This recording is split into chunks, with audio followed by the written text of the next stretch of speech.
Do you ever think to yourself, I have no idea what the fuck I'm doing with my life? Well, we don't either, but we've learned some things along the way that have gotten us a little bit closer to being functioning adults. Or at least we've learned to fake it well enough. Welcome to Insert Verb Here, your friendly neighborhood advice podcast by two girls who are just as clueless as you are. I'm Jordan. And I'm Haley. And we are Verb.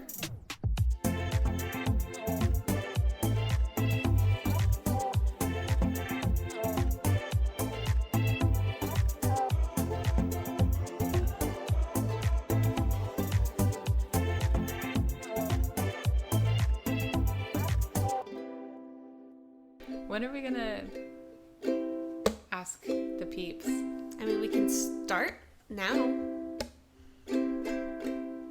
Maybe every week I'll learn a little ditty. That'd be cute. That'd be a cute way to start every episode. A little ditty? It's a little ditty. It's Jordan's ditty. Jordan ditty time.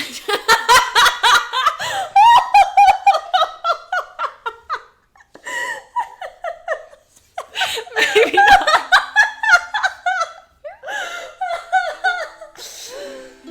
Nope. Please keep that in. That's very fun. That's how we're gonna start this Jordan's episode. ditty time. With that, hello. Hello. Oh, that was off. There you go. Here you go. You know what? I can't spell ukulele. With that being said, let's get into the Let's episode. get in. So the first question we had, which I thought was really interesting, what is the difference or where is the line between self-acceptance and self-improvement?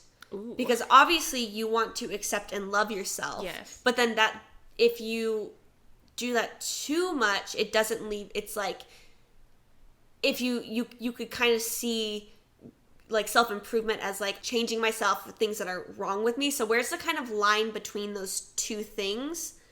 And like, how do you healthily do both? I see it as, I feel like you can't have one without the other. Mm-hmm. I agree. You have to accept that this is the way you currently are. Like, currently, you won't always be like this. Yeah.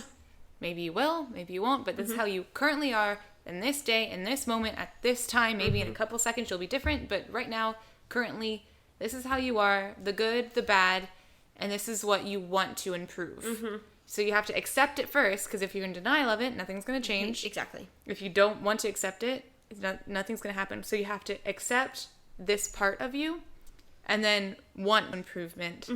I feel like improvement and acceptance are constantly growing. I agree. Because improvement and growth without acceptance is, in a way, void and pointless. Because like, what are you working towards? I feel like if you're constantly working on yourself without a goal to work towards, you're going to feel void and empty and worthless and like less than. Yeah. So you have to eventually accept and not just, I mean, not always, you need to always keep it working on yourself. Yeah. But there are things you can accept along the way. Yeah. Yeah. And then acceptance without growth, those the other end of it, I think is arrogant. Like, this is the, like, almost in a way of, this is the way I am. I've always been like this. I don't have to change. You know that, like, I know many people in my life are that way, and it makes me... You can always change. You can always improve. You should want to grow. You should want to improve. You should want to better yourself as a human for your life and the people that you surround yourself with. Absolutely. The betterment of all. In the world. To fully accept yourself and without wanting to improve or grow or anything is flatly arrogant. Yeah. And I would love to hear someone who doesn't agree with that, to see where they're coming from. And, like, I feel like, because I was just thinking, like, with all of that. You can always learn, always change. You can always I'm learn. done. And, like, if you I'm off my pedestal now.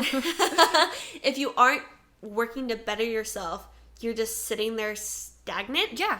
And, like, to me, like, that's kind of it feels like a very sad life to live, because it's very meaningless, too. A lot of people, especially, I've seen it in all age ranges, but especially in the older, kind of near my parents' age, they've been, well, this is tradition, this is how it should be, or this is how it's always been, so this is how it should be. Yeah.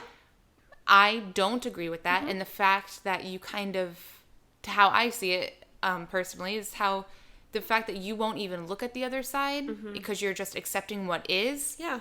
If you look at the other side and then decide, you know what, I still don't agree with it, okay, then we can at least have a conversation and talk about it. But if you don't want to even try to learn and try to grow in that way, like you are arrogant. Yeah. Well, and even thinking about it from that angle too, literally the entire world is built on change. Our entire history is about change. And so if you can't see it within yourself to improve and grow want to improve, I don't want to say your life is meaningless. It's not meaningless. It just is maybe not fulfilled as it could be. Yes, I agree. I do see, personally, I see a lot of fulfillment in growth. Yes. That's why I found a lot of fulfillment within myself is through that growth. And, because we all have room to change and grow. We all have things, as much as we like to think that we are perfect, we all have flaws and bad traits and, quote, bad, unhealthy traits and things like that either affect us or affect the people around us that we can always improve upon to become better people, It's like But you have to accept that about yourself first. I think it's accepting this is the way I am, but then also accepting because I think you can accept your flaws too, but in a not accepting it and not wanting to change, but accepting I am this way. But I can also be this. Exactly. This is how I currently am, but I see my potential of what I can be. And your potential is never ending. Never. Just because you achieve your first goal of your first acceptance, keep growing, keep going. Keep going. It never... Keep going. Be the best version of yourself you can be. Exactly. It's a lifelong struggle, lifelong journey, lifelong lifelong insert verb here. Look at us. Look at us. And, oh, wow. That's so funny and so cringy. I love it. I love how you didn't probably do that on purpose either. It just happened. It just happened. She's brilliant. Quality naming. Wow. But yeah, literally insert verb here. Any verb here. Of what you want and just keep working on it. Keep going. Keep going. Yeah. You cannot have self-improvement without self-acceptance. Yeah. And to self-accept, you should have Well, and I was just thinking about that too. You can't improve on things you don't accept first. Because obviously accepting doesn't mean not taking action and not doing anything. Accepting just means that you are identifying it and that you are being mindful. On a much dumbed downer scale. Yeah. For this example, I fell down. I have a scratch on my knee. I accept I have a scratch on my knee, but I don't like putting Neosporin on it. Why? I don't know, but I don't.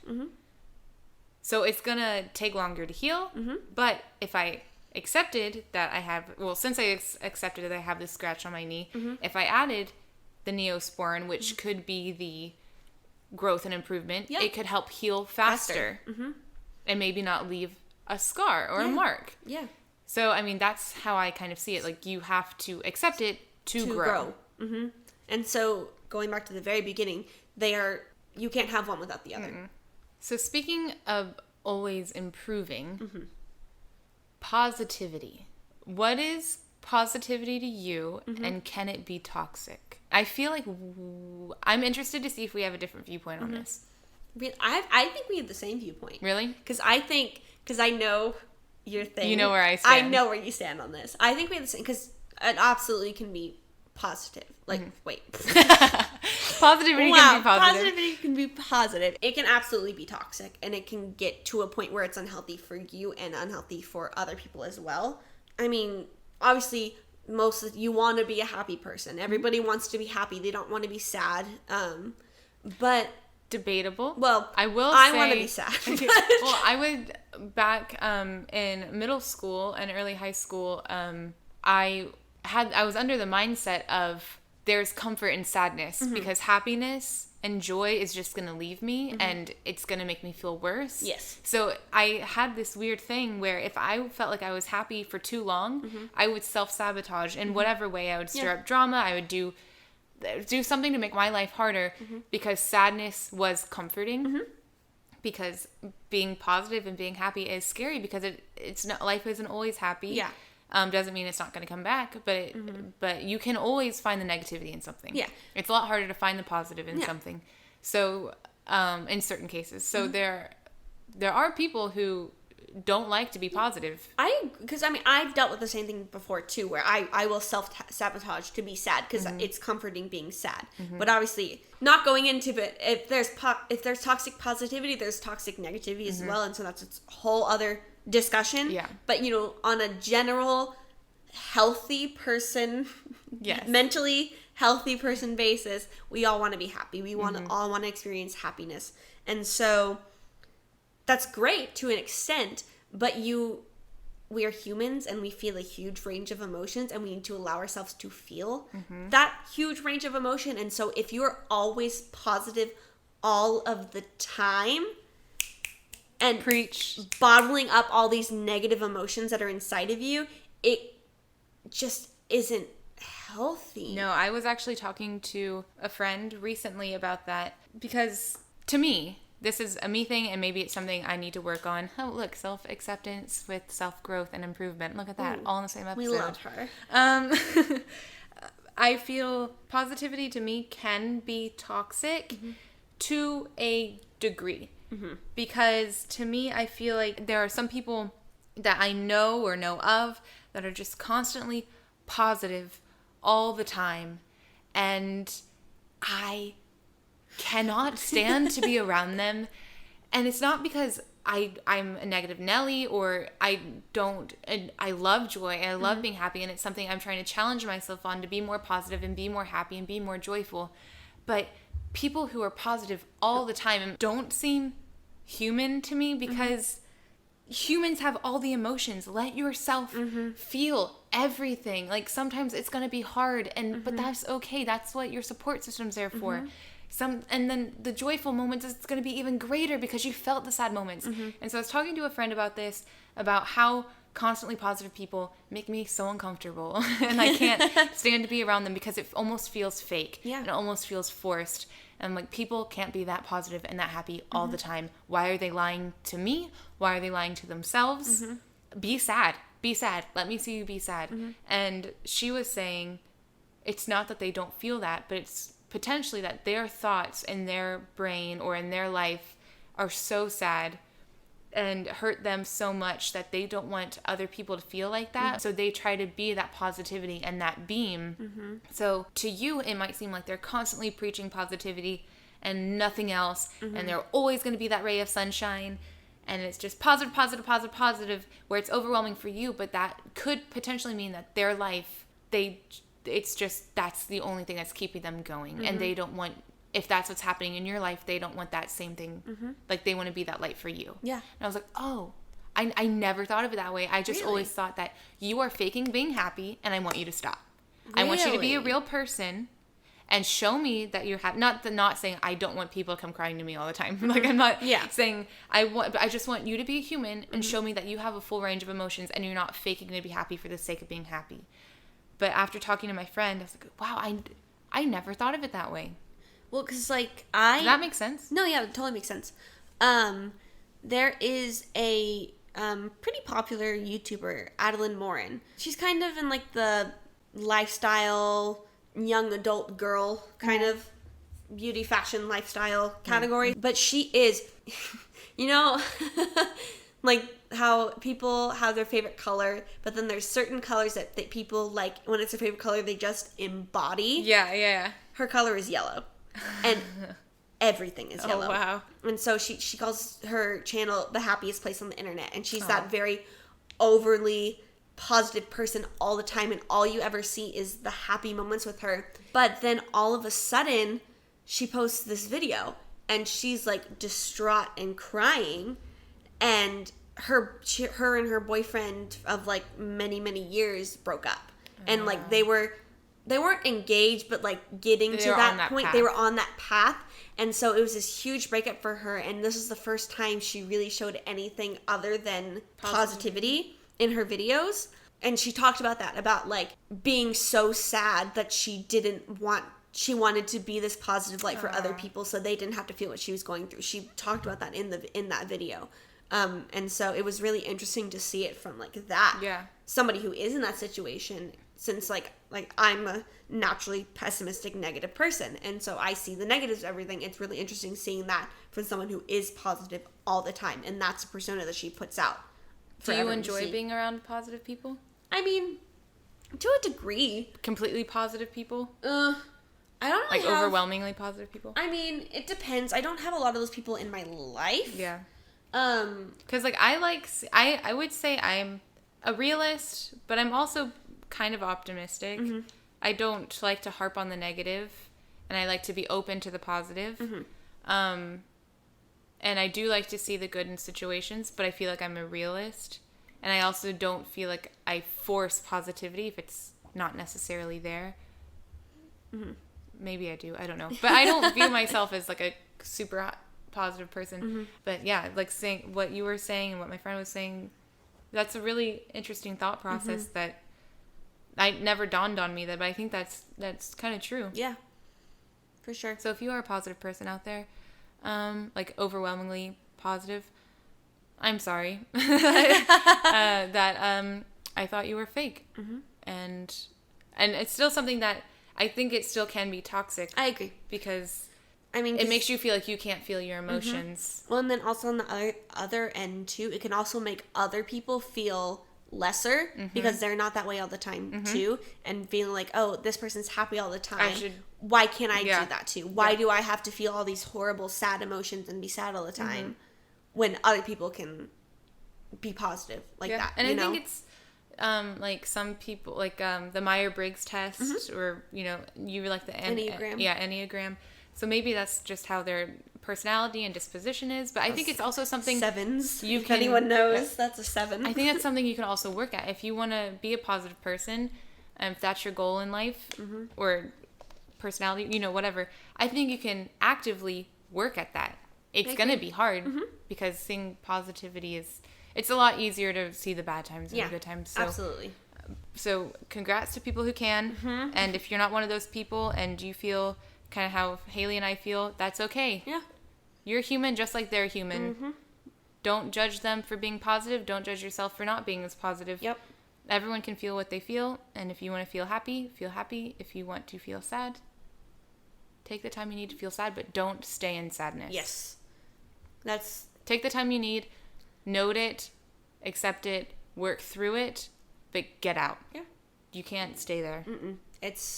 No. Being in that situation and being is more toxic than potentially being positive. I agree. Having been in that situation, I completely agree with that. So the last question I have is a little bit different. Okay. So normally we kind of get our questions from other people. But this time I have a question for you. This one's coming from me. Okay. So I got nervous. Really? Yeah. So I have the question, and then I have an explanation to go with it. Okay. So, the question is, how do you grow out of your rescuer mindset? So, the explanation.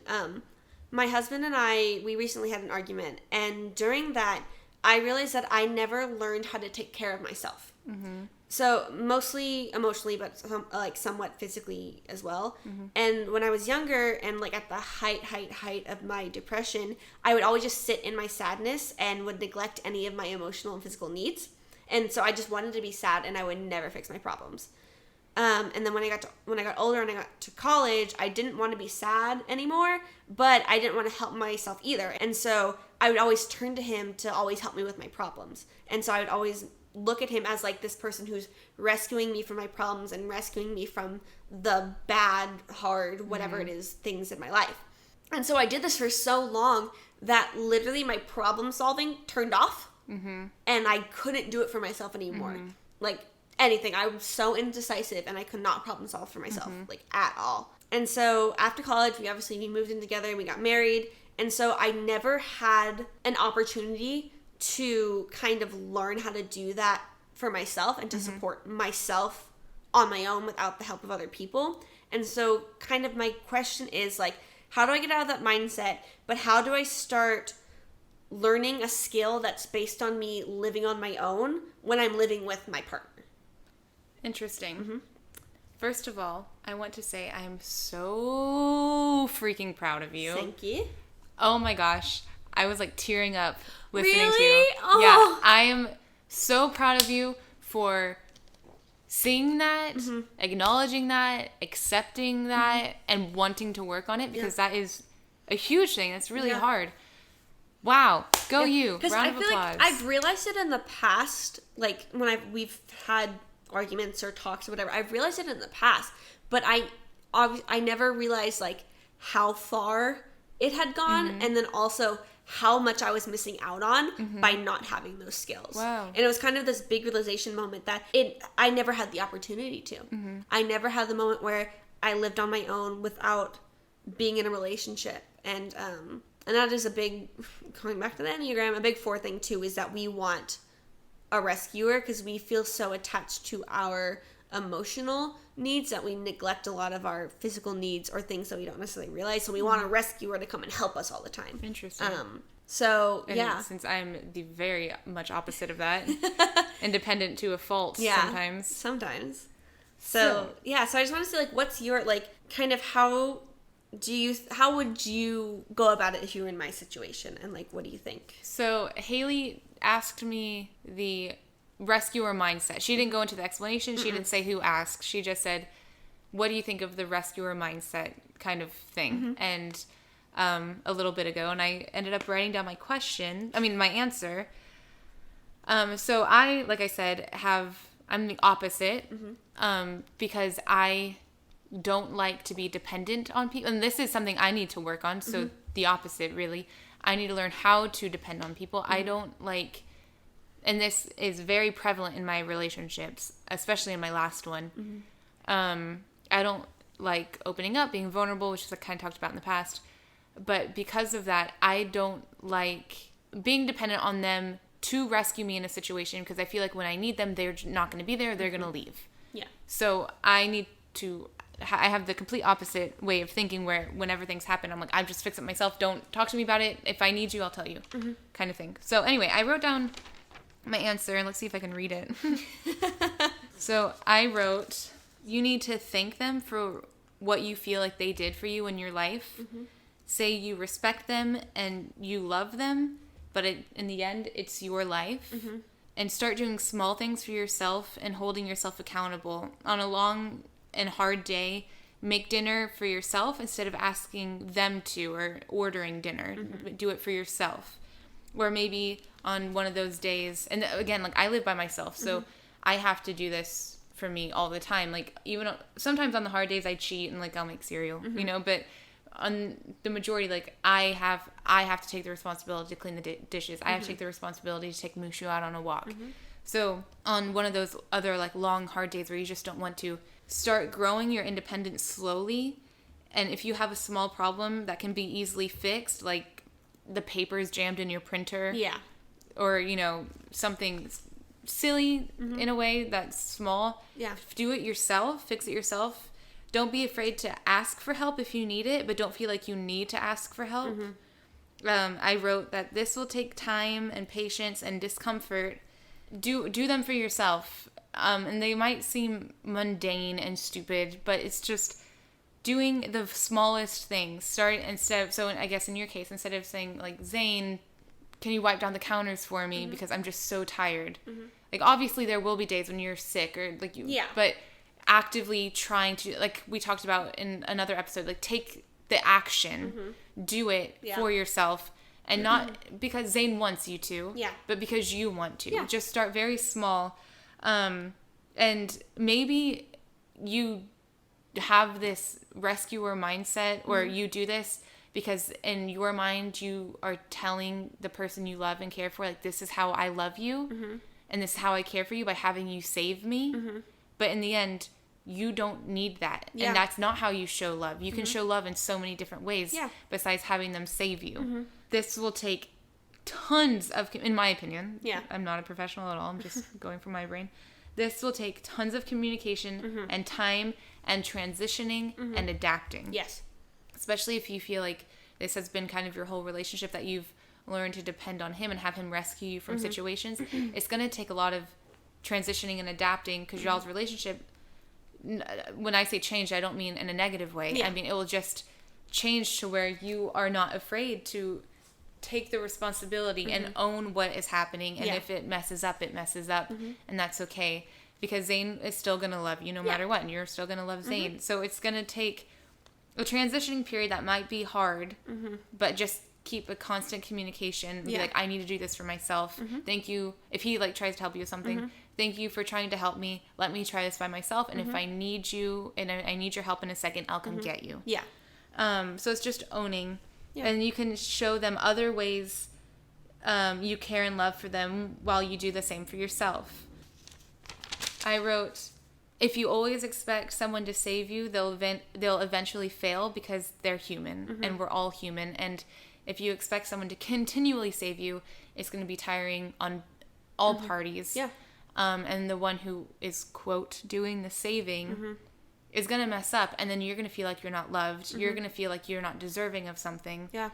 But it's only because they're human, and they're only doing so. They can only do so much, including trying to work on themselves too. So, not that people who have this rescuer mindset are burdens, not at all. No. But it is, people are gonna fail. Yeah. And when you expect them to constantly save you, it's just being in that kind of situation where I have been the saver of someone.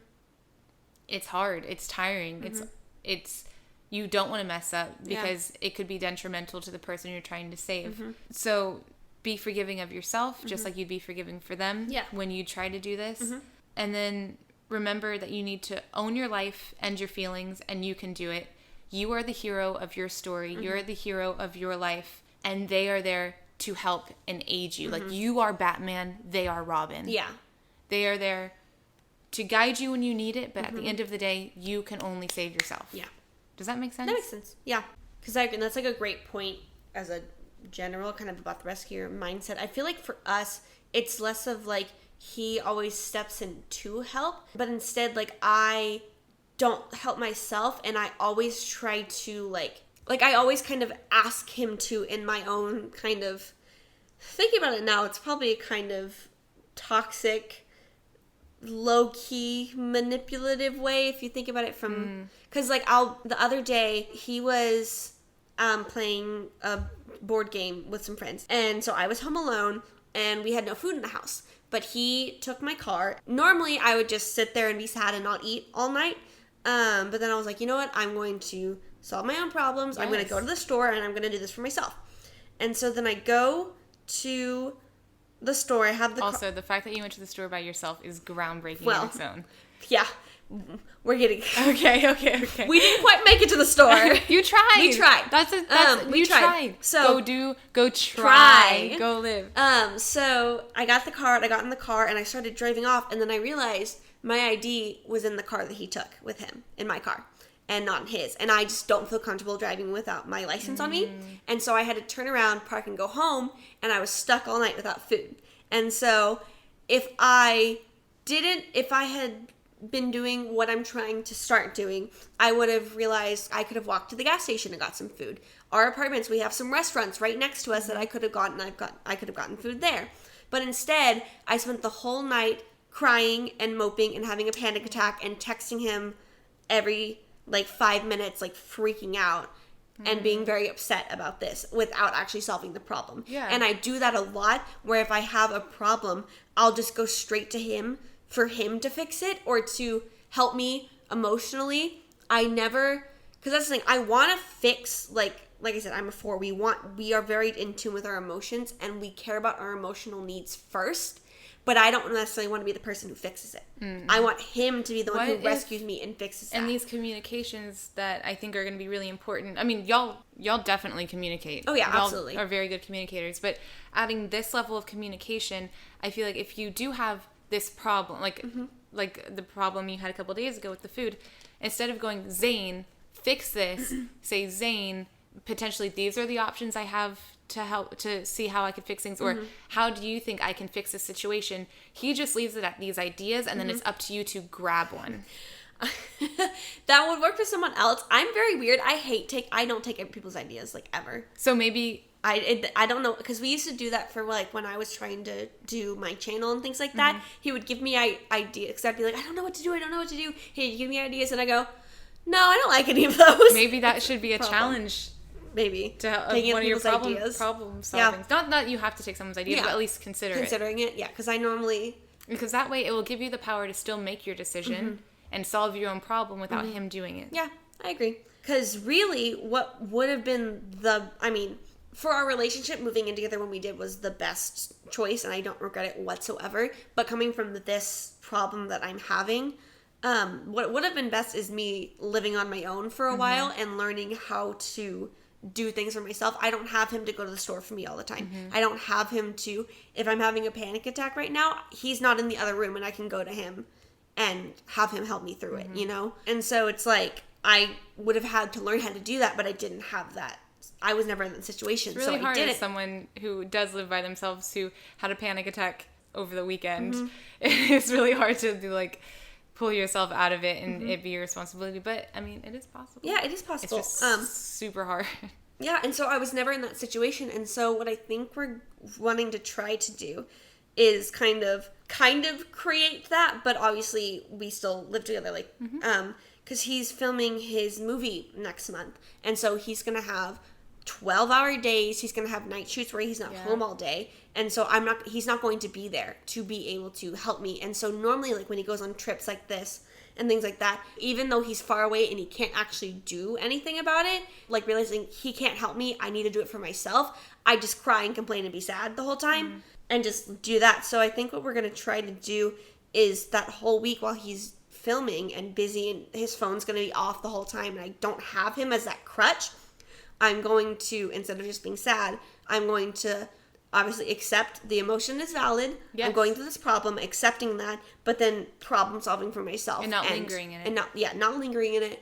Giving myself the time, if it's something like I actually do need to, like, feel the sad emotion for, letting myself feel that, but then using that as a stepping stone to get to a better place. Or if it's something like the license thing, I could have gone to a restaurant. I could have gone to the gas station. I could have looked around my apartment, because I found out 3 days later it was actually in my laptop bag the whole time and not in my car. I had it the whole time and I didn't know. I could have looked around for it more. Yeah. There was these things that I could have done that I didn't want to do because I wanted him to rescue me. Yeah. And I wanted be your own rescuer. Yeah. I have this problem a lot of the times. Oh, whoa, I just had a realization. I didn't have this problem where I want to feel like I'm being fought for.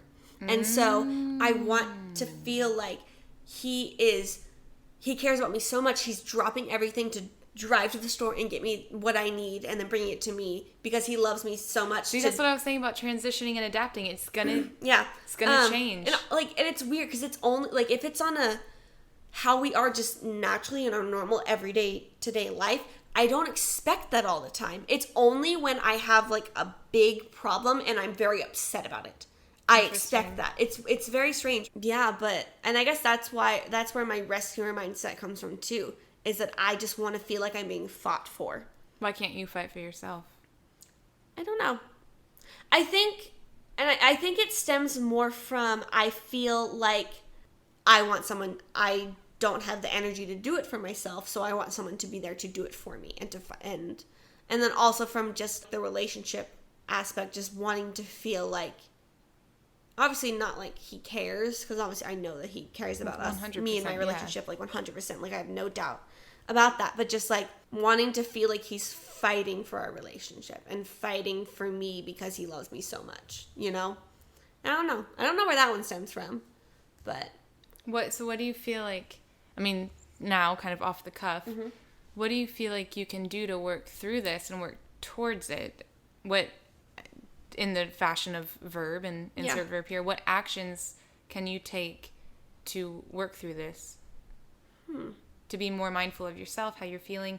And Jordan is all about being your own superhero. Yeah. That is what I preach. I don't like the victim mentality. I don't like people making themselves out to be obviously some, like, there are Yeah. I'm not saying you're never the victim. No. But people who constantly like, my shoe's untied, so I tripped. I was like, then tie your shoe. What's wrong with you? Tie your shoe. Like, like, do something for yourself. Tie your shoe. Yeah.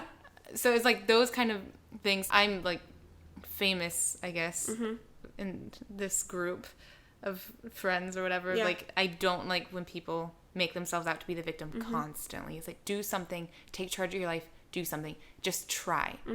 So I guess if you were to kind of take that mindset, what ways would you try to implement in your life to be your own savior and superhero and rescuer? I mean, like I said, like that whole week, I'm not gonna have him as a crutch, and so I'm obviously that's a very big scale kind of like.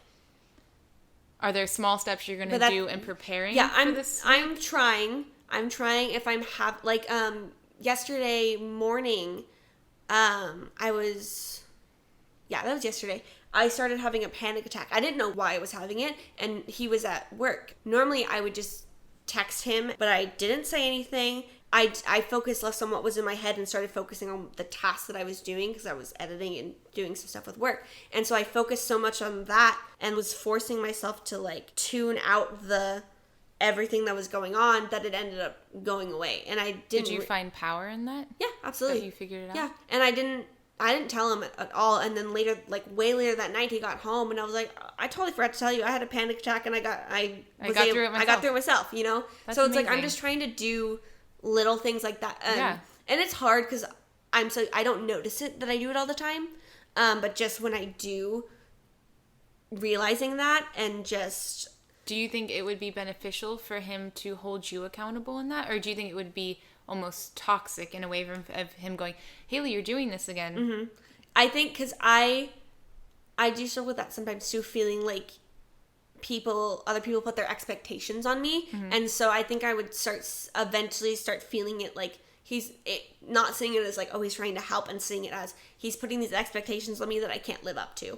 Or I feel like I can't live up to. Is that why you feel like you don't want to help yourself? Because maybe there's a situation where you can't help yourself and you feel like you're failing him? I mean, I don't necessarily feel... This is a deep episode. I don't necessarily feel like... Putting all your cards on the table. I don't necessarily feel like I'm failing him. I do struggle with, and it's another fourth thing that we do, is that we feel like we are inherently flawed. Yeah, and that shame thing. It's a shame thing. Like, we're the shame triad. We feel shameful. We feel inherently flawed, and like I feel like I'm undeserving. Not that I'm undeserving of things because I'm flawed, but that I'm inherently flawed, so I don't deserve to be happy. Not that I don't deserve the things that are in my life, but emotionally I don't deserve to be happy because I am flawed, because there are things that are quote unquote wrong with me. I don't remember what my point was. I was asking if Zane or other people in your life held you accountable to to doing your own problem solving. Yeah. Would that end up being toxic to you, or do you think that would be helpful? I think that was the last question I asked. Yeah, I could see it as toxic. I think it's something that I need to learn how to identify myself too. I think that's a key thing. Is not because in a way having Zane say, "Hey, you're not." I'm still relying on him. So I think it's something that I'm just trying to. I'm all about people and their independence. I'm so proud of you right now. Thank you. Yeah, because I'm somewhat independent, but also somewhat not at all. So we've had, talks about this in the past where it, like, as you said it earlier and I forgot to mention it, where it does feel like this huge burden on him to be that for me all the time. And it just never clicked like it did this time. I don't know why, but like this time was the first time it was like, it finally clicked and I was like, oh, I need to do this for myself. Yeah. Like, I need to do this not only for myself, but for the both of us. Yeah. I need to do this to better myself and to grow, but because I love him so much that I need to be a better person for him too. Yeah. And I think it will strengthen y'all's relationship. Absolutely. Absolutely. I mean, y'all's relationship is already pretty strong. Yeah, but like, it's like, because, I mean, like, our relationship is really strong. That's, like, the one thing that we always struggle with. Mm-hmm. And I don't know why it never clicked before, because it's a big problem that we've had for a very long time, but it just never clicked like it did this time. wow. Well, that's amazing, and I'm really proud of you. Thank you. I know it's going to be a journey, and it's going to be hard, but I think you can do it, and I think you seem to have a good head on your shoulders and a good plan ahead. Yeah, we'll see how it goes. We might do an update later on to see where I'm curious for the update already. Yeah, maybe after his movie. Yeah. Like, hey, remember that week? Remember that week? I did it. Crushed it. Hopefully. That's the goal. Or like, hey, I had down moments, and that's okay too. Mm-hmm. Yeah. So we'll probably do an update. That's next month, so it's going to be a little bit. Yeah. I'm really excited for you. Thank you. I think this will be a great positive growth, and that you'll learn a lot about about yourself and what you can do. Absolutely. And I think you're going to find more power within yourself than you ever thought possible. Thank you. I'm really, really proud of you. Thanks. And on that note, back to Jordan's Ditty time. Jordan's Ditty time. So, guys, today was a long episode. It's a very long episode. Deep, a personal episode. It's the first time we've gotten really this personal. Yeah. Because normally, even though we will go into, like, stories, we don't really go into, like, our current... How they personally affect we don't go on our current issues. We always talk about things that we dealt with in the past. Now that's actually, like, currently happening, so... Well, thank you for sharing. Yeah, of course. Thank you for being open and trusting enough to share. Yeah. Everyone be nice. Jordan and Jordan's Ditty Time will come get you if you're not.